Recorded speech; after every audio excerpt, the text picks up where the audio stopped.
All right, welcome everybody to natelejeune.com. I'm so excited that you've joined us today. We're doing a little bit of an audio podcast. So even though you're watching this probably on YouTube, this is all going to be just an audio podcast. And I really appreciate you guys tuning in and checking out some of the content that we're creating here at natelejeune.com, where ultimately I want to share my expertise and my journey to help all of us experience the best relationships possible. And I don't hide the fact that I do hope and pray that the ultimate relationship is that with Jesus. Here's the concept of what we're doing today. I do have a guest with me here today, Pastor Todd Vandegrift, who is our pastor here at Redemption Church. And I'm going to introduce him in a second. But before I do, I just want to kind of share where this concept came from. And that is that Pastor Todd and I have known each other for a couple of years now. I think we met soon after we moved to the city, and we'll let him share his story. And through the years, he and I found that we actually have this thing in common that we both really enjoy, and that is just walking the city and talking about our journey and talking about what God is currently doing for us, and sharing concepts and principles and ideas and just what is he saying to us, all the while walking a city that we both love. And those conversations were so deeply impactful for me. I was like, man, we should just turn a microphone on and just record these things. And so that's where this came from. That's what we're doing. And I've kind of taken the long route to get here. But let me welcome in my guest. Pastor Todd, how are you today? Fantastic. Thank you for having me. Super excited about doing this with you. And it's just one of those conversations that we've had in our many conversations that we do have on a regular basis. And really being able to see you bring this to fruition is just fantastic. And I'm super, super excited to be a part of this. So thank you again for having me, for sure. Absolutely. Where you and your family and your mom and dad even have all played such a big role in our lives over the last couple of years. And I think that you will be someone that's on here a lot with me as often as our schedules will allow, because there's so many conversations that we could go and have. And this first one could kind of spin tell us a little bit, but Sure. For just a quick moment, I want you to share your story about how you guys got to the city. I think we both moved to the city around the same time, not far apart from each other. We actually connected through another context. But also in that, I'd like for you to just share the concept, which I think will be a show all by itself, that God has kind of shared with you. And it's kind of your passion and a part of the journey that my family has gotten to play with you and your family around the concept that I'm trying to lead you there without giving it away, but the concept about men build churches, but God builds movements. And so share your story about how your family got here and just that opening concept before we start digging into some of the ideas that we had. Yeah. So you know, it's really interesting how life and the journey of life, and how whether we're willing or not willing to participate, we're always participating in the journeys of our lives. And so oftentimes we think we know where we're at in a very specific season in our life, and oftentimes what comes out of that is we really had no idea where we were or what we were doing. And so so with that statement, you know, just kind of a quick nutshell, I came to the Lord at a very young age when I was 7. It's kind of when my dad and my mom, they were first really met in this thing that we call a walk in Christ. And so we happened to go to a church in Denver, Colorado at the time. It's called Happy Church. Marilyn Hickey was the pastor, and it was just a super exciting experience for us. And so I just remember as a child really seeing kind of supernatural things that would normally take place, which is sometimes not as open to in conversations. But I'm going to explain what I mean by that. And that was kind of my real first experience about experiencing this God that loves us and cares for us and is this amazing Father, and that He's constantly wanting the best for us, as any good father would want for their children. And that experience that I was able to come into is when I was 7. I went to this small church. I went to a home church for Bible study through Marilyn Hickey Church, is what I'm trying to say. And so it was like a little Bible study. I wasn't feeling well. I had psoriasis on my scalp. I had it for a really long time since I was super, super little. I also had sun fever at the time, so I had these boils on my skin, and it was just a mess. And so I just remember I was laying down, my father came and woke me up. They took me into this kitchen where I sat down on this brown chair, and the lady said, "Do you mind if we pray for you?" And I said, "No, you're more than welcome to do that." And so they prayed, and I just remember when she prayed, just kind of like this authority that she had in her voice.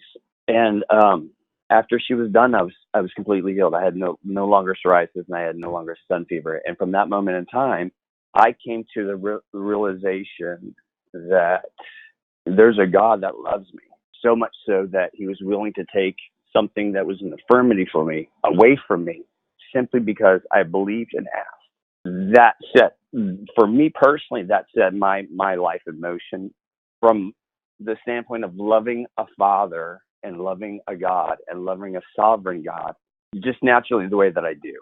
And because I've experienced him, and when you experience him, he just takes on a different life with us. And so that's kind of like the process. Now, there's many ups and down roads to all that, and not staying within the confounds of the religious church or the organization. So there was a lot of ups and downs with that, and then just coming to a place where I met my wife.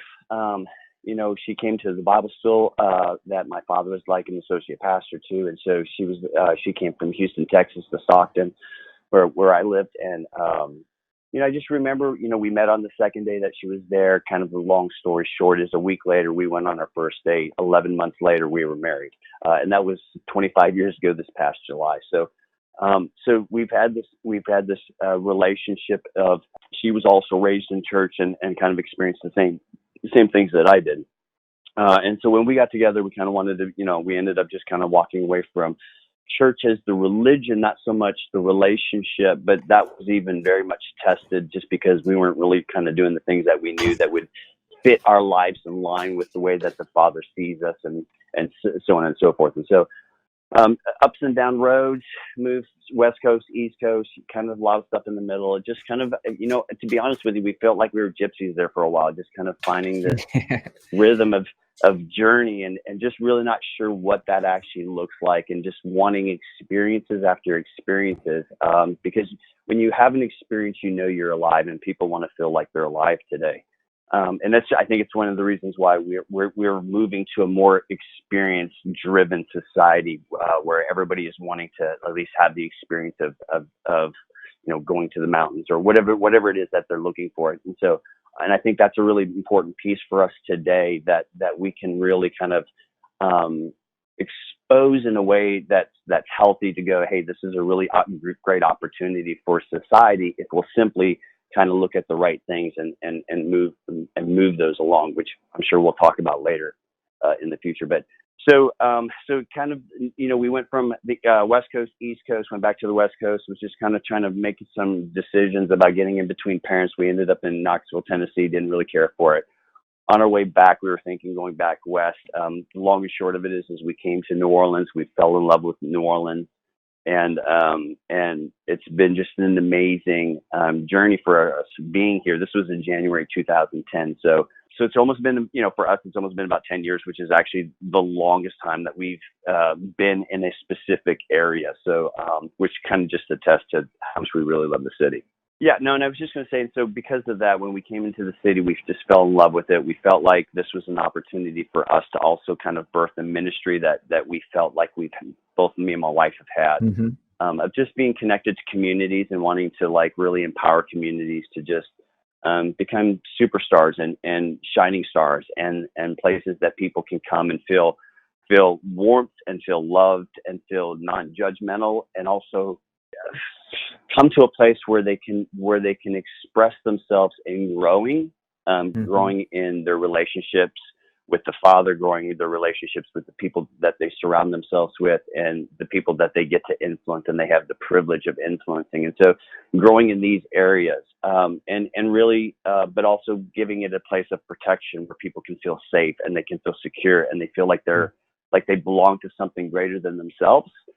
Because that's the way that we're designed to be. And so really providing that as an opportunity in a way of like, not what anybody else thinks, but like, what do you think? And what is the conversation that you're having with the Father? And then once you can explain that, then how can we come around you and help, kind of like lock arms and walk you through that process? And I think that's the biggest piece that we've been trying to do here in New Orleans, because in New Orleans, it's like, we don't have to have conversations about spirituality and things of that nature. That's kind of a hub here in New Orleans. But what they're really wanting to, my experience is what people really want to know is, do you actually care about me? And are you willing to like get into this boat with me that's sinking, to try to help me figure out a plan to plug it and then to get the water out, so that way we can make it to shore. And when people see that you're willing to do that, then there's naturally a cohesion of like, I'm willing to get into this boat with you together. And then you kind of move things along. So I think people are looking for that as an authentic way of having relationships. That's really my firm belief. And so how do we help people do that? And my first and foremost is always going to be like, my first and foremost concern is, how is your relationship with the Father, and how does that look like? And how can I participate in bringing that relationship closer? Because I know that once a relationship between the Father and the Son, or a father and a daughter, is reconnected together, that everything else will take its course in its place. And then that's where we can kind of back up and just let, the Father do what the Father masterfully does in so many cases, and that's reveal himself to people that earnestly want to know him. No, absolutely. So that's kind of what brought us here.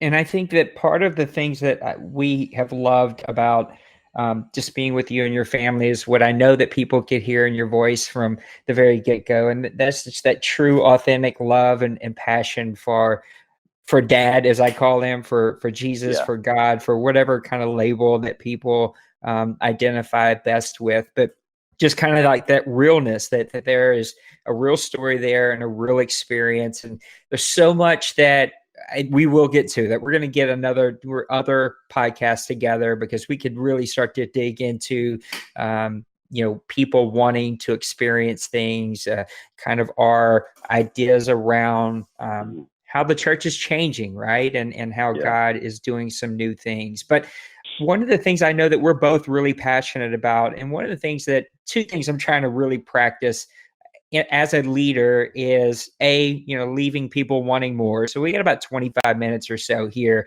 because I know you and I, we literally have talked for hours upon hours and hours. And Indeed. It seems like we've only been hanging out for 5 or 10 minutes, but literally Indeed. We've walked the city for hours. And I think the other piece is, I think often, right, I was taught in leadership that you fake it till you make it, right? You put on the mask because you have to be strong for people. And I think that there's just a disconnection there between the reality of, we create this visual that you always have to have it together.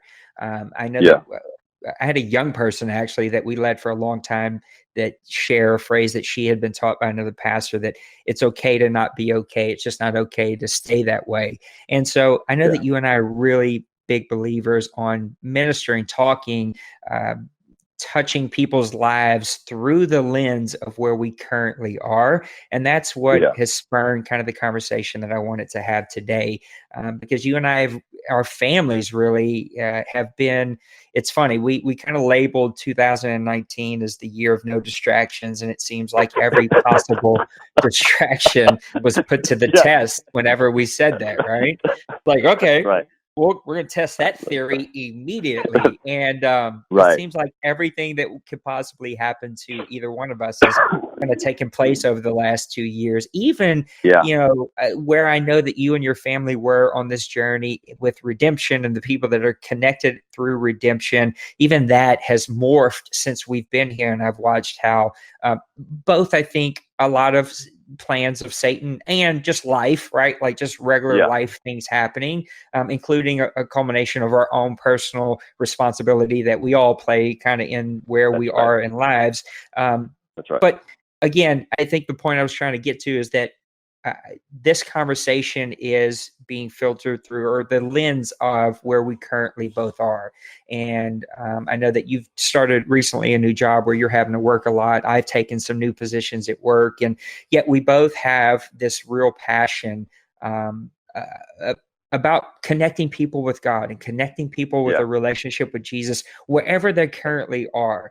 And Right. at the same time, though, we were, some of us were working crazy hours to, pay the bills and take care of our Yep. family and Yeah. take care of the responsibilities that we have. And sometimes that can create a very real tension that has to be managed. And we were at your house for service for a little Thanksgiving celebration, and you and I were in conversation, and you shared a thought that you had that you actually woke up and wrote down, and it just really spoke to me.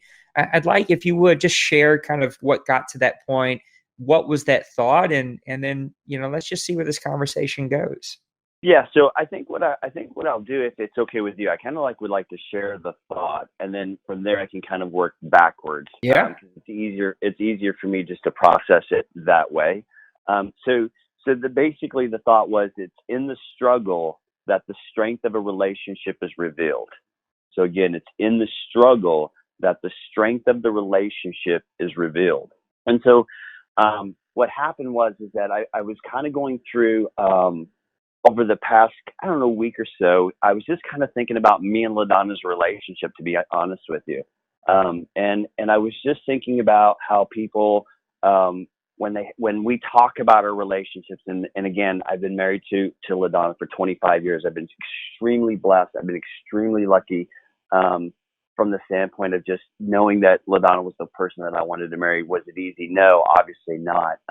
But that's what relationships are about, and that's why I cherish my wife the way that I would cherish my wife, and that's the reason why I cherish our relationships, and that's the reason why I cherish my relationship with my father, and my heavenly father, and my physical father. These are all things that we come to, as understanding that these are the experiences that we've had with individual people that allow us to love people, that also allow us to Yeah. get upset with people. It allows us to hurt with people, and laugh with people, and cry with people. It's all those things. And that was just kind of being broken down in this one moment that I was having, about what is it really that I can go, hey, this is something I can point to in my relationship. So let me give you a quick synopsis. When people say, hey, so how do you get 25 years? I always tell them it's a war, right? And then immediately everybody starts laughing. And I'm like, no, it's not the war of what you think. It's not a war between each other. It's actually a war from you as a couple and society that says that you can leave each other at the moment's notice, right? So you're fighting Yeah. against that concept that seems to be prevalent in society, that working for relationships, or working to advance your life, to become the best version of yourself, that includes relationships with people. Those are things that you have to work at, and part of that process of working is there's a struggle that's attached to that, because if there wasn't, then you would have no friction, and no friction, you can't grow without that friction, right? And so it's concepts of that we don't like as humans. We don't like pain, and we don't like the struggle of growth, even though that we want to ascertain that end goal. And those are kind of the things that we have to overcome in our lives, right? Those are the things that when we do overcome, we become better versions of ourselves. And when we become better versions of ourselves, we can become better influencers to the people that we can influence, and that we can surround ourselves around. And if we're doing that correctly, then what we're really doing is that we're helping societies to become better societies, and that's for everybody that's associated with the society. So, it really does take one person that can have this effect that can really begin to move society in a better way. So that's just kind of the concept that I believe in, and I try to live that the best way that I can. So in that, we have to be able to come back to unraveling things that are in our lives. And so if I want a better relationship with my wife, then I need to know where I'm at in that relationship. I need to know where I've came from in that relationship, and more importantly, what does my future look like in that relationship?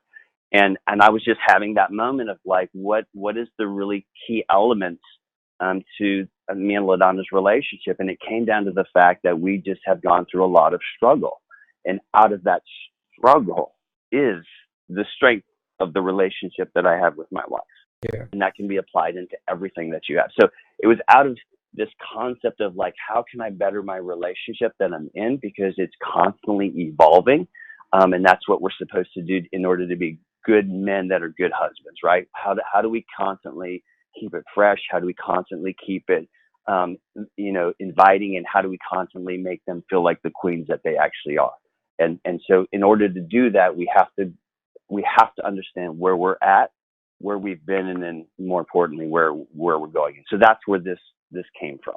Yeah, and when I heard that, I know that, we all hear things through different ways, right? And the way I heard that was a note that I wrote was strengthened relationship is shown in struggle, right?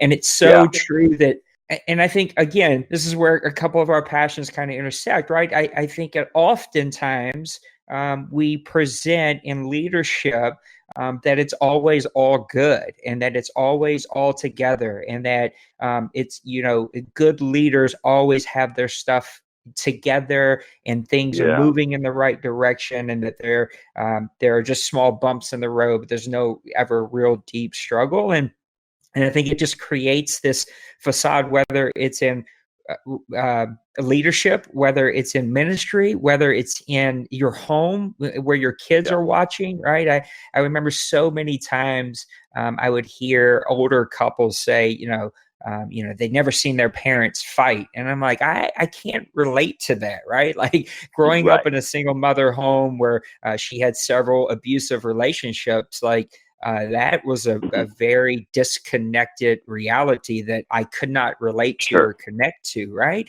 And it's this idea that the very things, whether it's working out, whether it's eating right, whether it's learning something new, it's like all the very things that we're trying to avoid. We're trying to avoid messing up. We're trying to avoid being sore. We're trying to avoid, making healthy decisions, right? Like I'd rather eat a hamburger than, a piece of fruit or, some vegetables. Like it, but it's like those very things that we oftentimes will try to avoid, or actually the very things that will actually help us. And so when I think about relationships, we're trying to avoid, it seems like we spend a lot of energy, or we can spend a lot of energy trying to avoid conflict, when in reality, it is the journey of, right. And of like figuring that conflict out, of like the journey of actually navigating that conflict that makes you a better person, a better leader, a better father, a better husband, a better whatever it is in that situation. Like you're both better whenever you've navigated that conflict in a very healthy manner, and you're actually stronger at the end of it than you were at the beginning. And then when we understand that if you and I, Pastor Todd, can figure that out together in our relationship, and we can manage and navigate conflict in our friendship, in relationship, and even in leadership, that was given to us by God, because that's how we relate to our relationship with Him. And it is actually, I just, because you've been with me, but I just not long ago finished this study of oh man, my brain just went blank. Samuel, not Samuel. Right before Samuel. Why am I drawing such a blank? Anyway, I was doing this study and realizing that the story that God was trying to help us grasp and understand was not to avoid discomfort and pain and conflict. Job. There it is. There. See, sorry. Look, I'm in such vacation mode right now. But like the story of Job was so powerful to me, because we read this about all these terrible things that happened to him, and you and I had this, and we could go on and on about this. But at the end of Job, when Job says, "I thought I knew of you before all this happened, but I actually was living on crumbs of rumors of who you were. But now I know, because now I've experienced you. And he didn't experience God through these amazing things that are awesome, right? Like healings and the birth of a Yeah. son that we begged for, or the paying of my bills, or like some big Yeah. happy thing that we want. But like Job actually experienced God in every terrible possible way that you could ever imagine, from mental to physical to spiritual abuse that he went through. And he said, but now I know you. Like his relationship was greater after than it was before, all because of that conflict. Hey, and it's interesting because, there's just kind of so much to unpack in that. And I think, a couple of concepts that just we've talked about that just kind of come so vibrant in this conversation, which is one is that, it wasn't until Job was able to see the mercies of God through the pain that he was experiencing that Can you caused share that Job concept that to. you have? Because I still chew on that. I didn't want to interrupt you, but there's a concept that I wanted you to share there that even today when you say it, I'm still like, oh God, I'm still chewing on that. That's a nugget there that I gotta still chew on. But that concept of what you're talking about, of how we experience God, that we can't experience some versions of him without knowing these other versions. Yeah, so it's just this. Honestly, it's just coming out of my personal relationship and my personal belief, and that is that, and so here's the piece. There was a period of time in my life where I was just kind of like, I really didn't want anything to do with God, and I didn't want anything to do with the church. I just wanted to kind of go do my gig, and whatever that was, I wasn't really kind of sure what it was, but I just know that I wanted to do it. Long and short of it is, I came to a period where I really became an alcoholic, and it was just a moment in time where it came to a peak, it came to an end, and it was in October. It was October 3rd. I just had this moment with the Father where he just overwhelmed me, and he overwhelmed me with his love, and knowing that I was doing things that would be according to scriptures in the church, that I was completely rejecting him because of the life that I was living, and yet he was still chasing me, and he was still coming after me, and he was still loved me. That concept on October 3rd at about 5:45 or 6 o'clock in the morning, when I saw a sunrise, just completely illuminated my life. It was in that moment that I began to understand that he is a very much of a loving God, and we've portrayed him. We've portrayed him as this angry, vendetta, lightning bolt sitting on a throne, waiting to like just destroy everything that he created, and that's completely opposite, and it's a fallacy, and it's not him. And I just think that at some point in time we have to come to a place of like really exposing who he is for who he is, and I mean the loving Father that he is. And Yeah. this is the way to do that, and that is to understand that it's only through the pain that I get to see the aspects of the Father. So let's give kind of an example of this in a short period. The original sin, we've talked about this so many times. The original sin never happened in the garden. The original sin actually happened in heaven.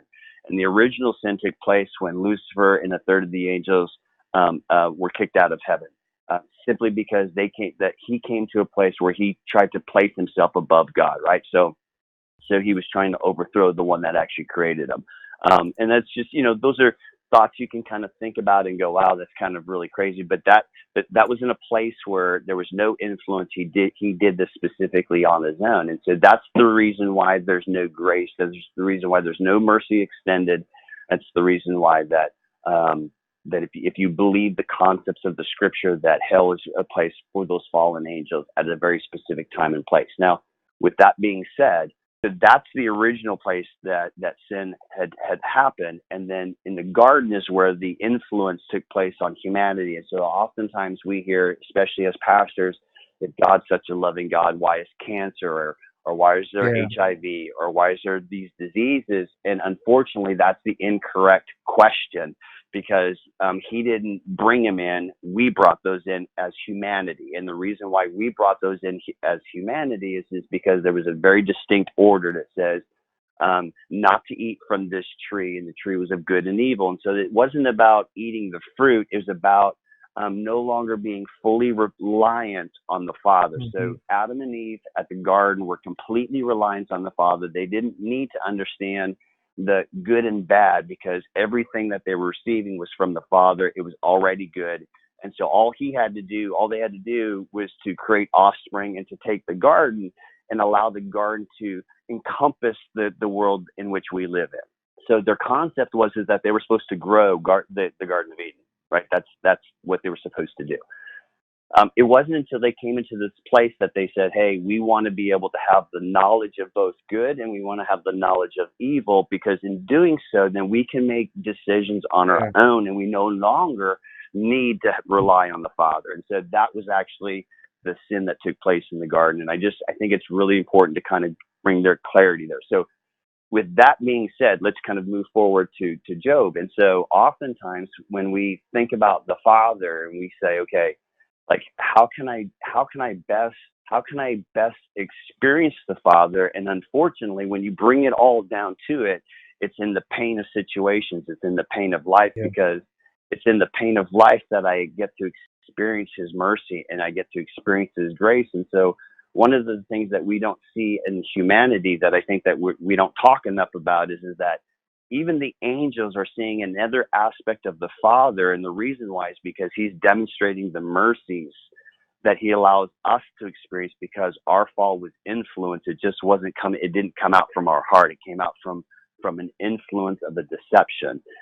And that's the reason why we have grace. And that's the reason why we have salvation. And that's the whole reason why he sent his son, Jesus Christ, to come and to bring reconciliation between creation and the God that created them.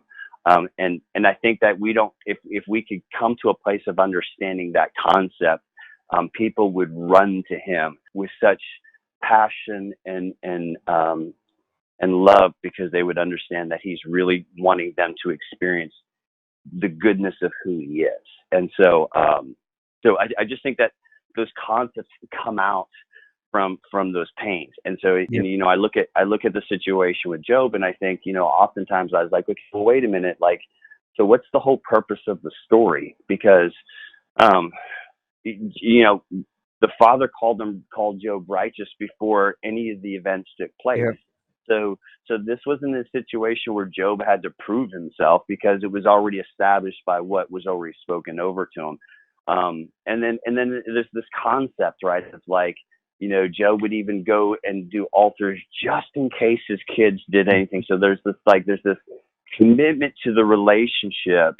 And there's a challenge that says that the only reason why the commitment to the relationship is in existence is because the Father continues to bless Job and he has no sorrow. And that's the reason why. And so it was just an example of like the enemy going, okay, so the only reason why he's serving you and is committed to this relationship is because you've blessed this relationship. And so the Father goes, okay, so we'll go ahead and put that idea to the test, right? And so it wasn't an idea to put to the test from the Job standpoint, and it wasn't the idea to put to the test from the Father's standpoint, because the Father already declared his belief of what Job was. And so this was a opportunity for a man that deeply loved his Father, his God, to demonstrate that it didn't matter whether it was rich or poor. His value of the relationship stayed true, because it was cemented in these fundamental beliefs that the Father is a good Father, right? And so that's my belief. So I think the whole story about Job is about demonstrating that the enemy is a liar, and it will continually be a liar. And the other aspect to that relationship that we talk about that I love, which is the 72 questions. And when you go to those last 5 chapters of the book and you read the 72 questions that the Father's asking Job, you almost hear like this harsh tone. Mm-hmm. But if you begin to really begin to read it, he's absolute. What he's doing is he's reminding Job 72 times. He reminded Job of why Job loved him. Right? Of why Job made those sacrifices, why he would go and get up early and sacrifice for his kids just in case. Those 72 questions were reminding Job of why Job was in the relationship that he was in and why he was going through what he was going through and not, turning his back on the Father. And I think the out of that came this statement. And I think it was just one of those things where it's like, it wasn't until everything was stripped away from him, that he then began to experience the trueness of who the Father was. And if you just think about that concept right there, that could be life changing. Yeah, we got about 4 minutes left here. I can't believe we've been talking for almost 40 minutes, and I knew that this was going to happen, right? We were going to spinball into a whole different part of the conversation. There's so, like, we could sit here and talk about Job forever. I think that story over the last year of my life has God has just revealed so many different layers of himself. And I love that's a concept that I know that you've gotten from Bill Johnson and that you really believe and preach and have ingrained in me, is that, you know, God allows us to go through things, or sometimes we put ourselves in things that he then redeems to show new aspects of himself that you wouldn't experience in any other way.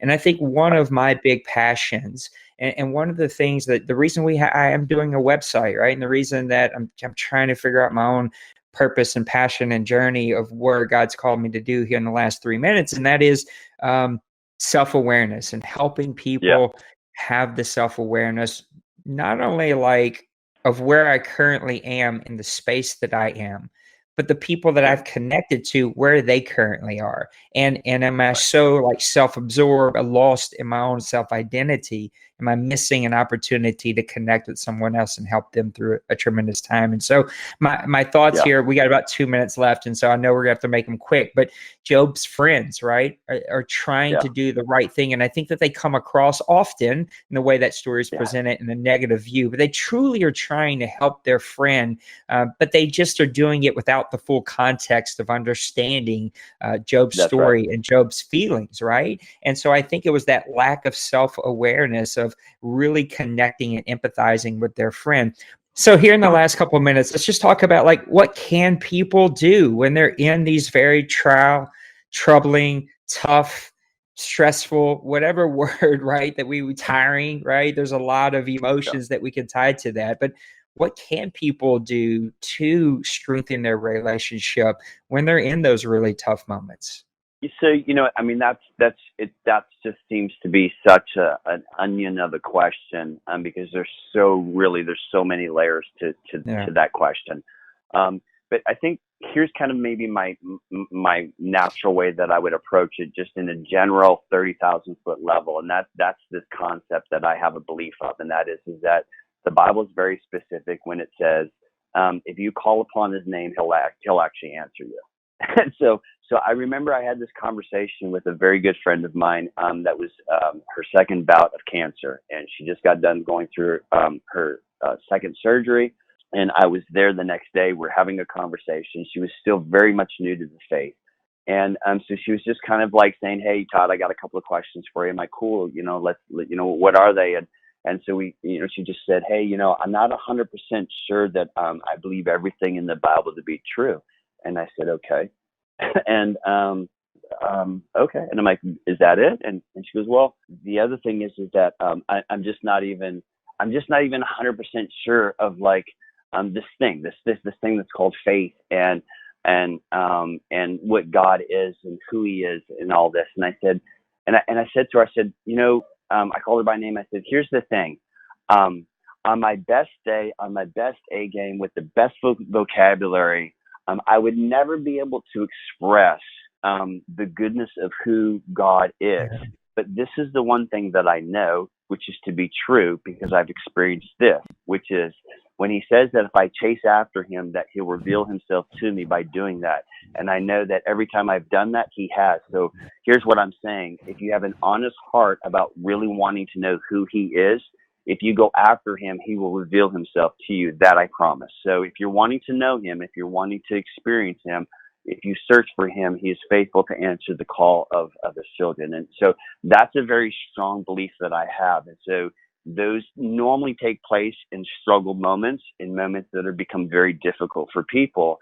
And we've been even able to prove medically now that people that have faith come through sicknesses quicker, they heal faster, and they recover. Like, the recovery time is significant comparatively to people that don't practice any type of faith. And so my statement to that is that in struggles, those are the times that he wants us to call upon his name, so that way he can express and show his love to humanity and to his children. And I think that's one important thing. The other biggest piece is to have people around you that you can really call on. And one of the concepts that me and you have talked about a lot over the past probably 2 years is the concept that relationships have to cost people. They're not for free. And Absolutely. we have this idea that relationships can be free and they can be interchangeable and they can be plug and play. And that's not true. The truth of the matter is that relationships have to cost. And so if I'm going to be in a relationship with you that I call you my friend, that means that when you need something from me, or if I can see that you need something that I have, even if it puts me into a position that's uncomfortable, I'm going to do that because you're my friend. And I want there to be a cost associated with me and you in our friendship, because that's how that bond works. And so if we would, there has to be. Yeah, we have to. It's actually, it doesn't work without that to take place. And I think that's proving itself to be true. Now, I mean, look, without it costing you anything, you don't have a relationship. You just have an acquaintance. It's like we could even go back to Acts chapter 2 that I'm so really passionate about. And I know you are too, because this is kind of, at least for me, this is the verse that God has used through you to really like make me rethink what the church is going to look like, what it will look like, what it could look like. I believe that the church was set at the center of the universe, that God was pouring his love in as an entity, not as in like the building in America that we have, right? That's right. Not that there's anything wrong with that, but I'm talking about as its own like thing that he birthed and fell in love with because they were his people. And so I just go back to the book of Acts, like they sold everything that they had. It cost them everything, and they put it in a big pile. And they said, if you've got a need, go take care of it. Like whatever you need, go and take care of it. They didn't do that because everyone lived in big houses and had all their needs met and had nice jobs. They did that because it was a diverse environment of all kinds of people from all different kinds of backgrounds, from all kinds of different needs. And now I'm not saying that we should all go live in a covenant somewhere and sell all of our possessions, but there are some life things that we could be pouring out of for people and sharing for people. But it also cost you something. It should cost you a cup of coffee. It should cost, I know you more than anyone, it's cost you some 4, 5, 6 o'clock in the morning conversations. It's cost you some sleep. It's cost you some maybe even work breaks, because instead of taking a real break, you're needing to jump on a phone and support someone. It's gonna cost you some money. It's gonna cost you some time. It's gonna cost you some sweat. I remember moving here, and there's so much about this story that I could get off onto, but like literally every relationship that we had ever built was taken away from us except for our best friends. And he lived way out in Texas, and yet he came down here and for like 3 or 4 days on his own dime helped us move and stayed here away from his, like it cost, there was some investment, there was some have relationship equity, you have to invest in it. And so I think often as we close here in the next 4 minutes, we've run a little long here, but I think you and I have got a lunch date to get off to here soon anyway. But it should cost you something. And I think I have felt the pressure. I will only speak through my context when I'm asked these tough questions about when someone's struggling and what do I do and where do I turn? And I've had cancer twice, and my mom just died or my husband just passed away. Like, what do I do in these like extremely troubling moments? And it's very hard to hear that my relationship will be stronger when this is over, when I'm actually in the moment. Job himself struggled with that. Job himself said, like, why did you even birth me? Why am I even here anymore? I think I have felt the pressure to give these like very spiritual answers, when in reality, what I'm doing is I'm passing the buck. I'm saying, well, if you don't get this, it's probably God's fault, right? Like he will answer you in a time. And I believe he does all that. He absolutely responds to his people. He shows up when you need him. 100%. He does that each and every time. But I also believe that relationships are not built on a miracle. The Right. relationships don't happen whenever he meets an immediate need with an immediate answer. That relationships Yeah. are built over time and long-term investment of God being there each and every day. And I also truly believe that he's just given us some things on earth that are our Yeah. answers, right? That they come Yeah. from Yeah. him. You and I truly believe in this because you helped me fall in love with this passion, and I don't know if it's a love hate relationship for me more than anything, but just being physically active, right? It's what I do for work. Yeah. I really started hitting the gym after my knee surgery a couple of years ago, and have really changed my body. I know that that's a passion for you and your wife, and you've changed Yep. how you've looked even since I've met you, right? But like God has Yep. given us these tools of like just the way he's created our body. You and I had this conversation. It could derail us for a long time, but like Yeah. sitting in a doctor's office the other day, and there was this poster on the wall with this, like 1 by 1 square, like micro section of what the top layers of your skin look like. And like, how can you Yeah. look at that and think that that happened by happenstance and organisms combining with Right. Right. a Right. crater, like all these crazy like that was Yeah. designed and created by a mastermind creator who That's right. understood what he was creating. And so I think he's also given us some things that are just common tools that we should have in practice, right? Whether it's Yeah. finding something to get us physically active that helps us through depression and really Yeah. intense moments and really intense emotions, right? Just getting physically active will help our bodies function better and help us think clearer No, to that's handle those 100%. things, Yeah. right? Yeah. No, Getting the 100%. proper amount of 100%. sleep too, right? Like these are Yeah. just like eating right and Nutrition. eating properly. That's right. That's right. So many Yeah. things that he's Exactly. given us, even, and then I'll let you finish this up and bring us home, but even like you pointed to in your last one, just relationships. Like he gave Yeah. us relationships. He said, Christians, this is how the world will know that you belong to me, because you That's go to right. church every Sunday 3 times no, he didn't say that. Because you No. pay No. 10% tithes and offerings. No, he didn't say that. Because you give to mission. No, he didn't say that. Because you feed the hunger. Maybe. I mean, that might have a part of it. But he said, Sure. because you love one another, right? Like Another. That's right. truly loving one another, where it's more than, I'll see you next Sunday. I'm going to hug your neck and I'll take you out for tacos after service. But no, Right. like I'm calling you on Monday. I'm checking in on you on Tuesday because I know you're sick.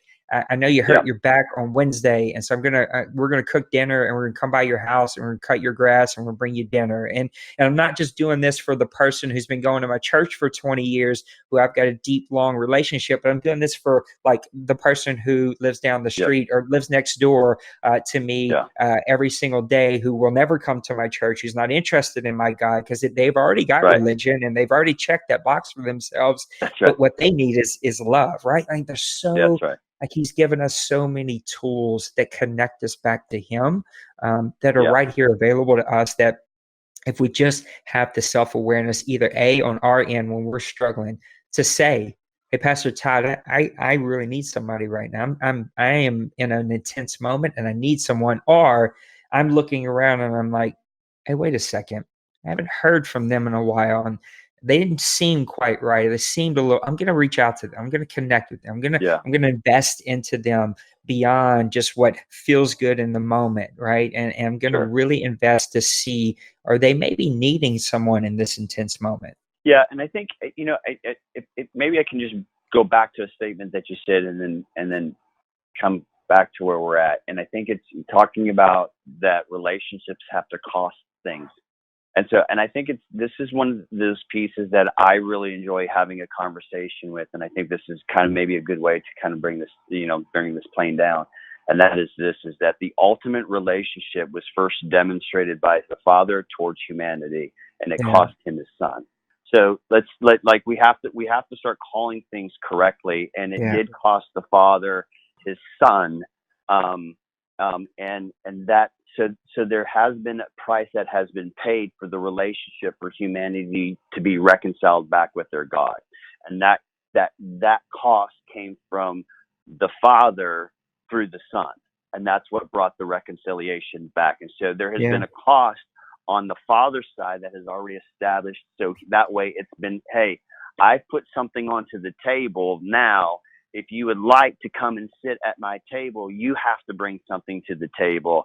And what most people kind of get caught up in is that what you're bringing to the table that you're not giving up is you're not giving up freedom. You're not giving up the things that you want to do. You're actually giving up the things that would violate the relationship, and you're willing to give that up because the relationship has so much more value than these other things that you're willing to say, I'm willing to exchange this lifestyle for this lifestyle because I see that this lifestyle under the Father allows me to become the best version of, allows me to become the best version that he created me to be. And in Revelations, that says that I'm an heir to his throne. Yeah. So when I come back into the relationship with my Father, that he's already paid a price that allows me to come back into, he says, when you come back in here, guess what? Then you put my identity back on. And because you put my identity back on, then you have everything that I have. And so my throne is your throne. That's your inheritance. And so our inheritance is the throne of heaven. That's our inheritance. And that's how we have to live. And that only takes place by it becoming in relationship through Jesus Christ unto the Father. That's the way that happens. And so there's been a cost. It has been established. The price has now been paid. And so now we can enter into that relationship. And I think if people understood that concept the way that it was just laid out, I think it's life-changing, to be honest with you. I 100% agree. And in closing, I think that this is a concept that you and I could talk about forever, and we will. We're going to have many, many more of these conversations to share with everyone. But Bill Johnson shared a concept of the reason that Jesus slept in the boat during the storm is because he lives in a world where there are no storms, right? And I think ultimately we can start there, that our problems are not bigger than him, our storms are not bigger than him. And Job even proved that what he realized was a storm, God said, I'm actually in the storm. Like this is actually part of me being with you, and that I'm in it. And there's nothing bigger than him. Pastor Todd, this has been awesome. And I appreciate you fighting with me through some technical difficulties here, but I hope that everyone has enjoyed this as much as I have. And we're going to do many, many, many more of these because I just think that these conversations are so much fun. And I think that like God just shows himself, right? Like I think that's one of the beautiful concepts of the power of the testimony. And when you just start talking about him, he shows up and he begins to reveal himself through these conversations. So real quick, before we let you go, tell everybody where they can go and follow you. I know that you're on social media where they can learn just a little bit more about you and your story. Yeah, so I'm actually just on Instagram right now. So it's just T Vandy at Instagram. We'll probably I was on Facebook. I was off Facebook.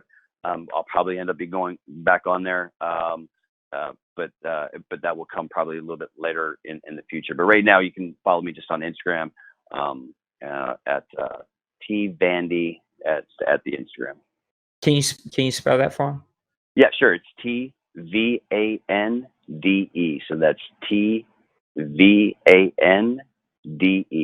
All right, Pastor Todd. It is lunchtime. I think I actually got number 7 on there too. So it's Todd Vandy at T Vandy 7 at Instagram.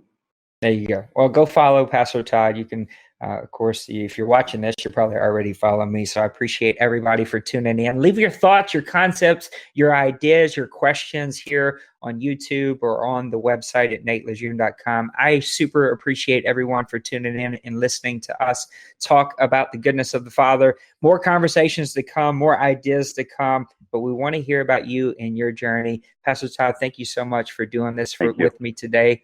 And we'll see everybody soon. Have a blessed week. God bless you. Peace.